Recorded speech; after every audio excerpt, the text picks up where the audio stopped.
Alright. We're in Pearland, Texas, which is south of Houston, Texas. We are driving to Dark Horse Tavern to play some Dungeons and Dragons. Yep, haven't played in a while. Holiday break and everything. I got a lot to talk about. So I went on a 2-week. Let me concentrate on this turn. All kinds of traffic coming. I went on a 2-week European vacation. Kind of like a Christmas one. That's kind of, so we went to, it was me and my mother. She said she's never been to Europe, she'd like to go. Would you like to go with me? I said, of course, mother. So we went to Europe. And it was only, it only cost me $3,000. It cost her $3,000. So $6,000, 2 weeks, hotels included, buses to the different cities included, and plane tickets included. So plane tickets, buses, hotels with breakfast, and the first day we were at each city, there was a tour guide. All that for $3,000 per person, which is nuts. So we started in Berlin, went to Prague, then Vienna, then Budapest, and then we went home. We got back on basically Christmas Day, and it was pretty awesome. Now I want to do some more traveling. Next I kind of want to go to Central America now, just me, for more than 2 weeks. You know, however long, maybe forever. Because it's just, I don't know, getting out there and experience a different place. Everyone seems so happy and stuff. It was different. But Prague was like kind of like a fairy tale almost. I'll post the videos. I mean, I'm talking about it. Really, I wanted to post videos with my GoPro of it, but I think I lost. Unless there's a glitch or something, I was trying to get them. They have this cloud service for GoPro, and it'll automatically upload when you're on Wi-Fi, and it was doing that, and then I just lost a bunch of them. That's as far as I can tell. So I'm gonna do some troubleshooting and figure it out, but I might have lost my European GoPro videos, which would be a great way to. Anyways, I'll post them if I can get them. But Prague is like out of a fairy tale book. Like Hogwarts all around you, cobble streets, chaos because like the city wasn't planned back in the day. I mean, it's a very old city, like 11th century or older, and I can't remember really, but it was just built without a plan, so there's just chaos in terms of the street. And it flooded at some point in its history, so they had to fill in the houses, and basically there's 2 stories of catacombs, sometimes 4 stories of catacombs underneath the old city, because they built on top of it after the flood, which is just wild. And it's just privately owned catacombs.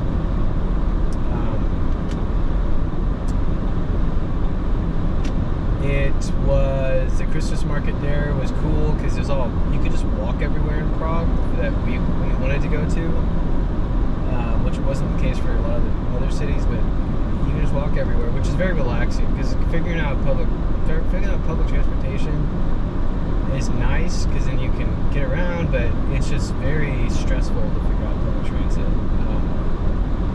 So yeah. I kind of skipped Berlin because it's Berlin. It's just a big city. I don't know. It was cool, but it wasn't, to me, it wasn't anything special.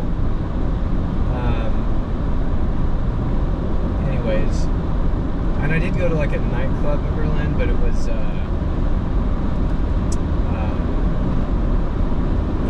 was cool. It was just like a techno-y,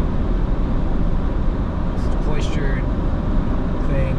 People kept on trying to talk to me like in German, and I just said yeah. And they like hugged me and shit, and then still kept dancing. But anyways,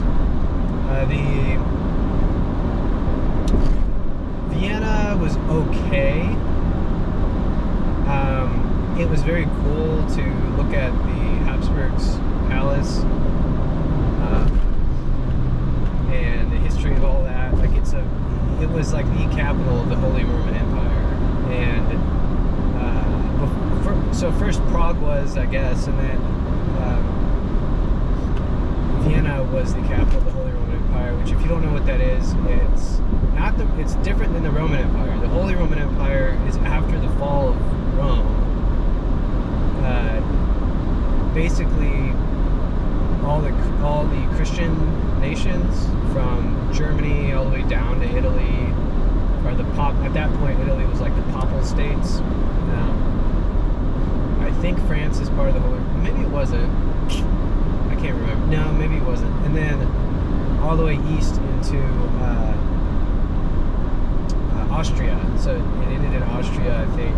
So Austria, all the way to the border of France, up into the German states, because Germany wasn't a thing there. It was like Germanic states. Like Prussia, for example, was a Germanic state. And then south all the way to Italy. That was the Holy Roman Empire. So it was huge. I mean, think about how many countries that is. And they basically were a collection of kings and lords that had a loose alliance, and a lot of the power kind of was also oriented towards the Pope. But anyways, it was a huge empire to run, and the capital, like I said, the place where things were ran was Vienna, and so the palace they had was huge, and the Habsburgs were really the showrunners of all of it. And so that palace, you can imagine how big it was to host that many kings and stuff. I mean, the thing was amazing how big it was. That we just saw, like, we basically just toured a tiny wing, and we were walking forever, and the wing had like the rooms that the last emperor was in and stuff, and his wife, and their living quarters where he took people for conference. So a cool detail is he instead of, like, you know, partying and hunting all day, he would sleep on a metal bed. The emperor, it's like a steel bed, and it's twice a week he would let anybody come and try to get an appointment with them. So, like, he talked to peasants or lords or whoever, and he did that. It was just like an all-day thing twice a week where he would just talk to people, and each meeting was like 2 minutes. And anyways, I thought that was kind of cool. What else? Budapest was the most fun. Budapest felt the most familiar in terms of culture, and I went on a pub crawl there. It was, and the history there was extremely chaotic. Get this, the first people to live in the area of Budapest were the Celts. Like, as in Irish Celts, but like they weren't always in Ireland. They were over in Budapest area, and then the Hungarians, which was like some type of steppes tribe. Steppes meaning like the Russian area. At that point, it was just called the steppes. It wasn't Russia really. The Hungarians came, kicked the Celts out, founded a city. They got their asses kicked by Genghis Khan, or was it Attila? It was either Attila or Genghis Khan. It's really easy to confuse which one. Like, Genghis Khan's obviously he owned like a shitload of the world, and he was a very organized leader. He had an empire. Attila the Hun was basically raided a bunch of places. So they're very different, but I guess it was probably, let's just say it's Genghis Khan. So Genghis Khan came and basically conquered the city, but it stayed Hungarian really, like culturally. And then later, the Ottoman Empire came and conquered it, which was the Muslim Empire at the time, but Hungary was part of the Christian realm, and the Ottomans came and they conquered it. Then Germany conquered it. Then the Soviet Union conquered it. And then finally they got their independence when the Soviet Union fell, and they've been independent ever since. But they just, like, every time there's a war, they just kind of get rolled over.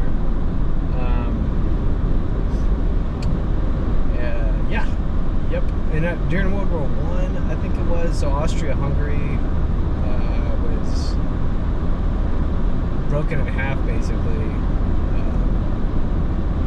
I think after that war, because Austria and Hungary were two different countries, and they were one country, and then they weren't. So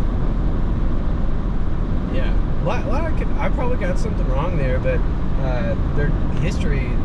Once the Hungarians took it, they always stayed culturally, genetically, I guess, Hungarian. Like, they're 95% of them are Hungarian. They speak Hungarian. Like, that's what they, like, that one country that has, they didn't get absorbed into the Germanic language or anything like that. Oh no, traffic jam. Let's get to the left. Good old Houston traffic jam. I always leave pretty damn early to go to these things, though, so it'll be fun. I think I can get in the left mostly. Looking at my map, I don't always go this way, but since I have an open lane, geez, how lucky.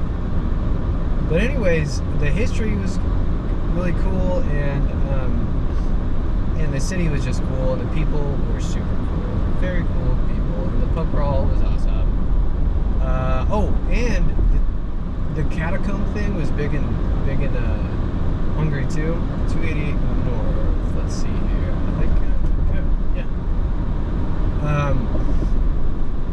So we were at this one club with 3 big rooms, and then I just, like, went down some stairs, and there was, like, catacombs of rooms to just, like, there one room is a bunch of pool tables, people were playing pool, there's ping pong tables, so there's a club upstairs, people are dancing, and then downstairs were, like, old cave, like, not caves, I guess catacombs is the right, because I wouldn't even call it a basement. I mean, this was like brick structure underneath us. Just so baller, man. You don't see that kind of stuff in the U.S.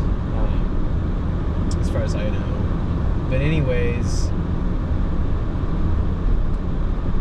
got home, didn't do shit for New Year's Eve. Just kind of, I relaxed for like 5 days, and caught up on some stuff.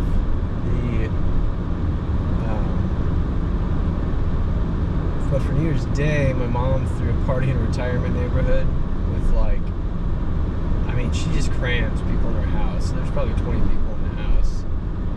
And I made black eyed peas. All the old ladies asked me for my black eyed pea recipe. So we had a whole bag of dry beans, and I made that whole bag, which, if you know anything about dry beans, like, that's a shitload of beans, man. And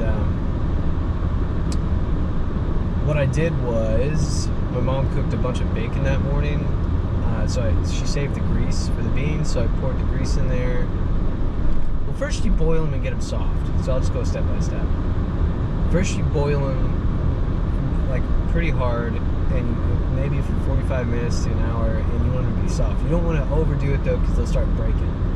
So then, once they're soft, some people drain that water. I've used to drain the water, now I don't, and I have noticed that it doesn't seem to matter that much. But anyways, at that point, I immediately add the bacon grease. It was quite a lot of bacon grease, honestly, maybe an 1/8 of a cup. And I diced up the bacon bits and threw that in there. Salt. I added salt at this point, and too many people are afraid to add salt. You want to taste the salt a little bit. Like, undersalting things is usually the main issue people have when they cook. But anyways, add salt, pepper, aromatics, which was just Italian herb, like dry Italian herbs, sage, and I can't name which ones are the Italian herbs, but they're very similar to the Greek herbs, so you can substitute that. But I just use Italian herb medley. But then I used rubbed sage, which I've been adding to all of my soups and beans, and it's fucking good. And you could be done at that point within 30 minutes, but the problem is it's not all gonna mingle right. So you really, it was simmering for like 2 hours, 2 or 3 hours before people ate it at this point. And then after about an hour of all that cooking, I added balsamic vinaigrette, and not a small amount. And another thing I always do with my beans or soups is I add an acid. And the acid could be all kinds of shit, but balsamic vinegar seems to work really well with most things. And I think that the acid part is the X factor for my stuff, because people just destroy these beans. I also cooked something called a ribeye roast. Never heard of it before. My mom bought it and asked if I could cook it. And a ribeye roast is kind of like a prime rib, but it's from the same cut apparently. I had to look it up. It's from the same cut, but there's like a bone across it. And so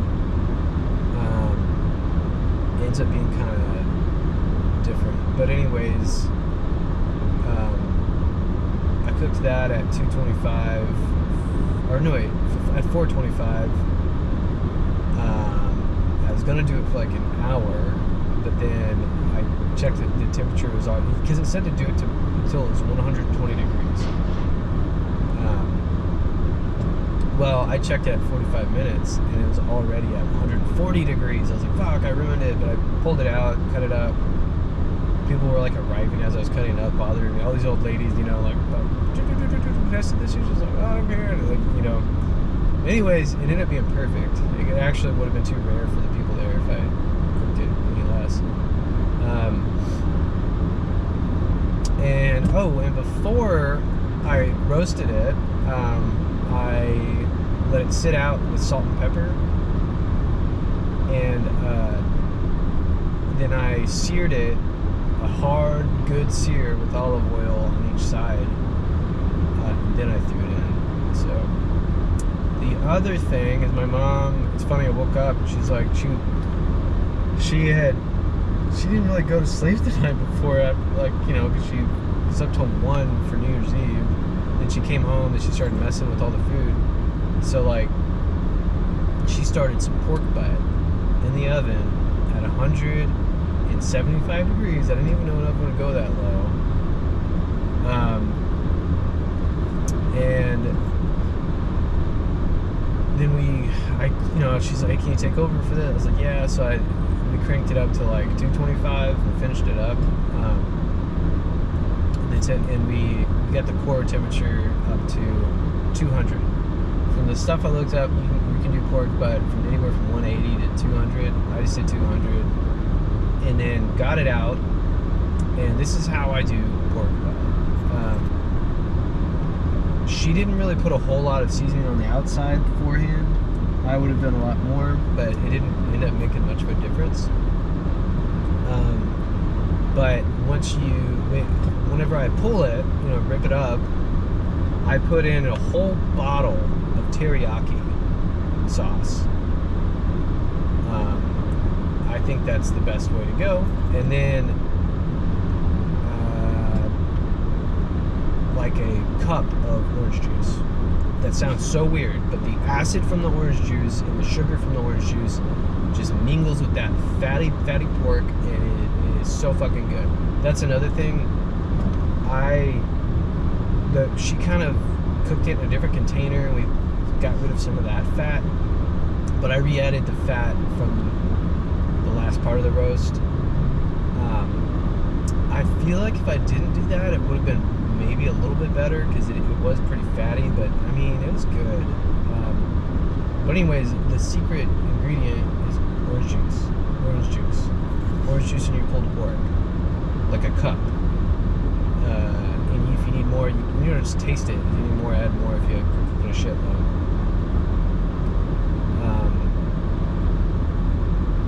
And the teriyaki sauce. Yeah, I also added salt and pepper, but I didn't need a ton of salt. But I just tasted it. I need salt. But anyways, people destroyed that. So all the prime rib was gone. Almost all the beans were gone, and almost all the pork butt was gone. So, anyways, anytime I cook something I'm proud of, I guess I'll talk about it on the podcast. I'm very much into cooking, especially the meats and stuff, but beans and meats. But that was New Year's Day. I was gonna ride my motorcycle, but I had bought a battery before Christmas started because I could tell my battery was going out, and it like did. Basically in the garage, and you can kind of hear it whenever it's harder for the thing to crank, and so I was like, well, I don't want to install this during winter because it's just gonna be a waste. So I went ahead and installed it today. It's the wrong fucking size. That has happened. It's twice already at AutoZone.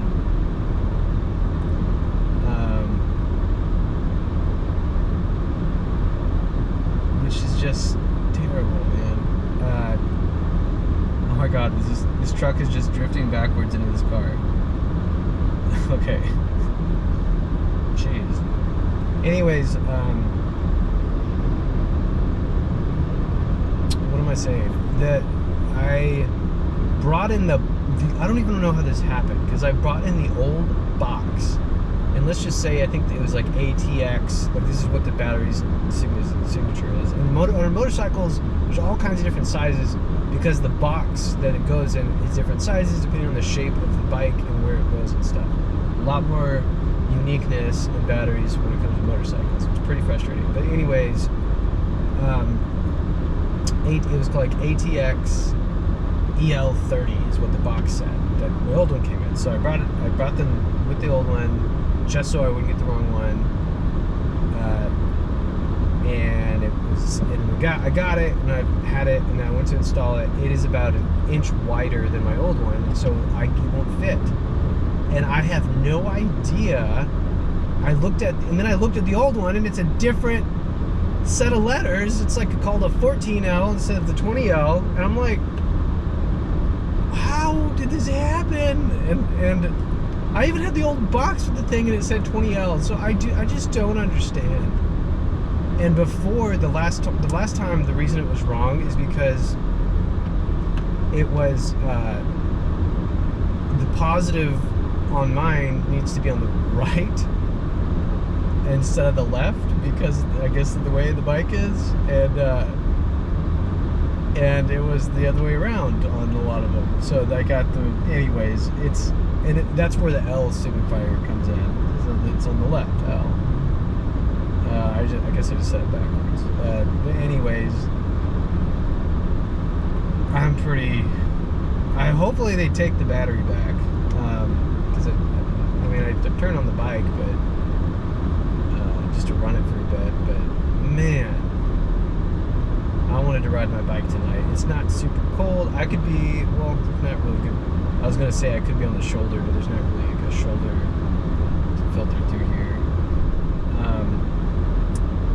I feel pretty stupid. I should have been in the left lane this whole time, huh? Like it's moving much faster. Yeah, whatever. Let me look at this.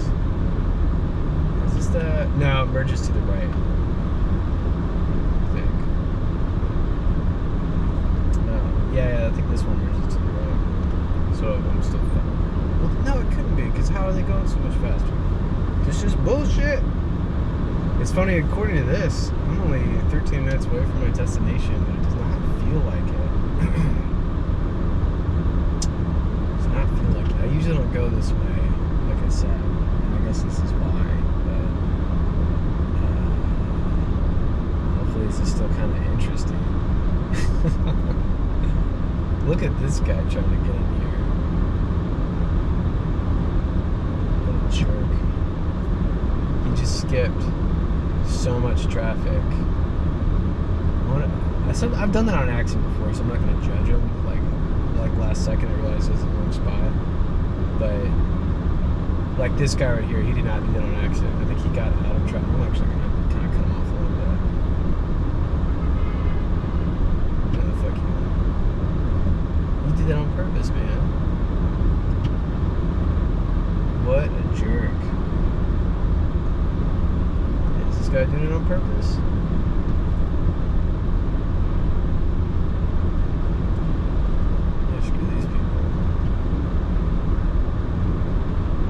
Trying to live my life too, man.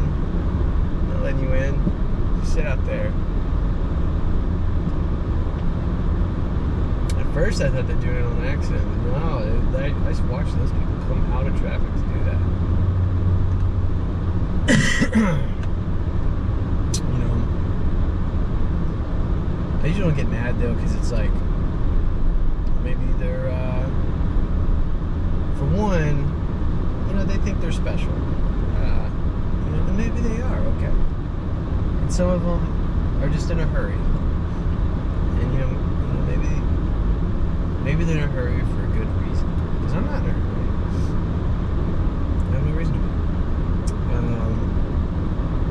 And then maybe, you know, I don't know, sometimes people are just mad, they're having a bad day. You gotta remember that. Because but I've been that person that's done stupid shit while I'm driving. So like, you gotta cut people a break sometimes. And there's no reason to get mad at people you don't know, especially if it's like, even if they did, like, let's say that guy really aggressively got in front of me. Well, you know what? Whatever. I'm gonna get to my destination 10 seconds later. So, oh well. Oh well. I always forget that this kind of merges. This truck up in there. Get in there, truck. Cool, man. So on a motorcycle, I would be allowed to be on the shoulder on the right. Damn, this truck's about to hit this fucking wall. I need to stop cussing. I'm pretty sure YouTube doesn't like when we say the F word, right?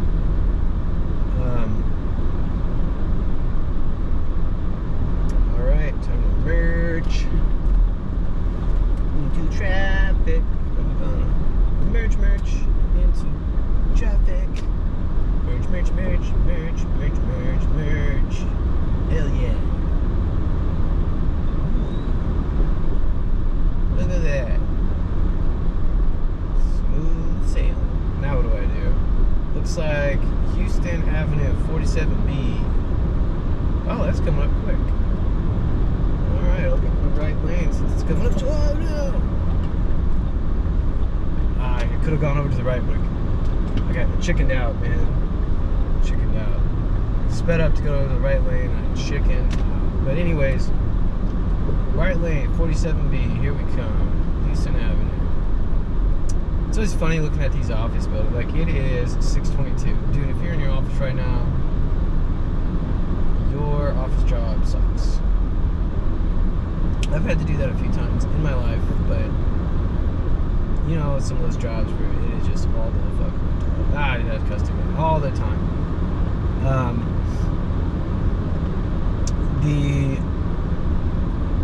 I did have, so my cousin, she works in San Francisco, and she always has these tech industry jobs, and basically she shows up to work at like 10 o'clock, but then she's expected to stay for the whole 8 hours, right? So like 6, 7, 8 o'clock.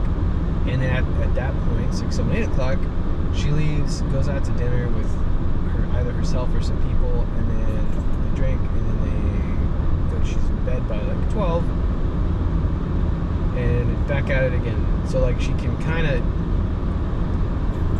I guess, I don't know if she like sleeps in, because it just takes a long time to commute. in San Francisco. So like, she has to go park somewhere and then take like a bus or a train or something to go across the bay into, because she lives in Oakland. You can't really live in San Francisco anymore unless you have like a very good job or you live with several people. It's just not, it's way too expensive. So a lot of people, even with her job, and she was making upwards of six figures, like well upwards of six figures, she had to live in Oakland, and that was just normal. And her place was still expensive. She had like a studio. What's funny is there was lower income families, like right across the street from her, this like neighborhood of them, that they, on their jobs, which was less than six figures, they were able to have a home and raise like kids in it because of the Section 8 housing stuff and all that. But great for them, but what's so bizarre about that, someone like my cousin making upwards of six figures, she can't afford that because the Section 8 housing kind of inflates everything else, and it was so much of it was Section 8. It seemed like, at least. And you know, what that was for me, it's kind of bizarre. And you know, I'm all for people being able to survive and live and have a comfortable home, but I think the right way to do that is have natural housing prices and then have natural wages, meaning either increase minimum wage a lot, like a shitload, because you know there's a Subway in San Francisco. I've eaten at it. How is that sandwich $5? It shouldn't be, because they should have to pay. How that guy that's working there, if he's gonna survive in Oakland, because he must be living in Oakland, there's no way. I mean, he's living in San Francisco making sandwiches. They really are gonna have to pay him like $25, $30 an hour. So then my sandwich should be more expensive. But that's not how it works. Instead, they pay him the minimum wage, $10 or whatever, and then the government subsidizes the Subway by basically giving him Section 8 or whatever, all this other stuff. And it's just, you know, it's all done. His wage is still higher than what, it's still high, as high as it needs to be, but it's high as it needs to be because the government intervened. Whereas if they would have just paid him fairly in the first place, he would have had to go through all those loops. Because Section 8 is a pain. You have to get on a wait list. You have to hope the government does it. It's, you know, it's politicized. You know, I'm sure those people would rather just get paid a fair wage.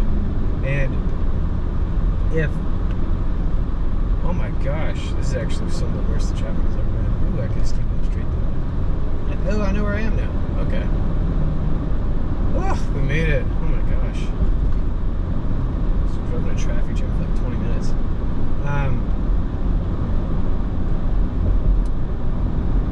And that's all. It sounds like it's, you know, it's funny because people don't even understand that would work. Like what I'm talking about would work.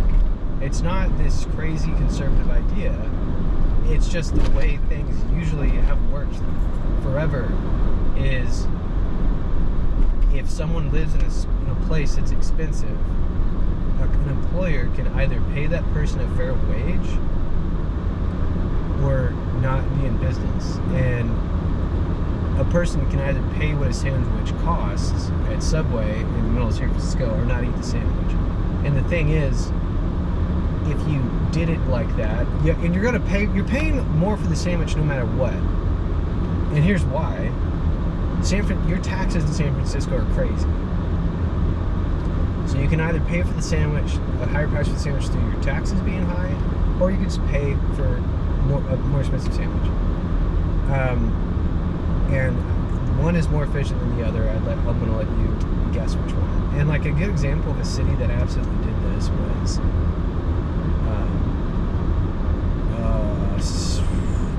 dang it. Hong Kong.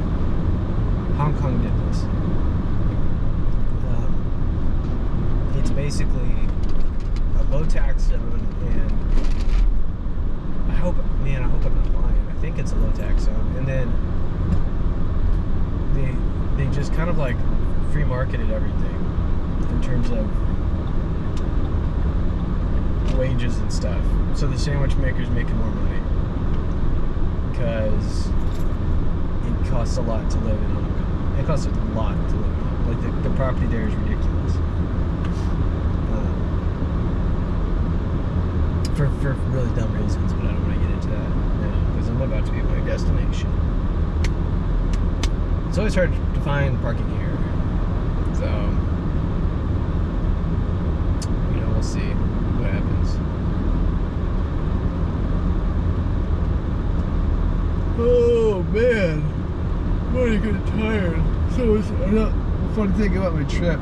Before I left, I was like going to bed at 2 or 3 in the morning, waking up at noon, and which is not good, I don't think. But anyways, when I went on my European vacation, I ended up like, just because we were walking around a lot, plus like the sleep was weird and all that, I got into the habit of going to bed between 7 and 9 o'clock, so about 8, and waking up at like 5. And then I would go downstairs to the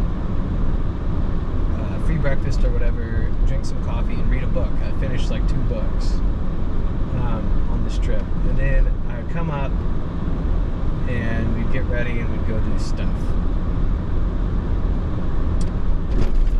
And once I got back, I was still sleeping kind of in that same, like, going to bed at like 9, but I'm starting to get off that again. I'm like creeping up towards 11 and 12. But I really enjoy going to bed like at 9 or 10 and getting up early in the morning. I don't know why. It's like so quiet in the morning. It feels like you get a good start on your day. And most of the time, everything I do after 9 o'clock, honestly, is just BS. Like a waste of time. Oh gosh, dude. What's gonna do? Hit me. So I feel like you have a more productive day when you wake up early, because like everything you do after 9, even now, is like video games, Dungeons and Dragons. Like I leave here by 11 usually. So Dark Horse Tavern is straight ahead.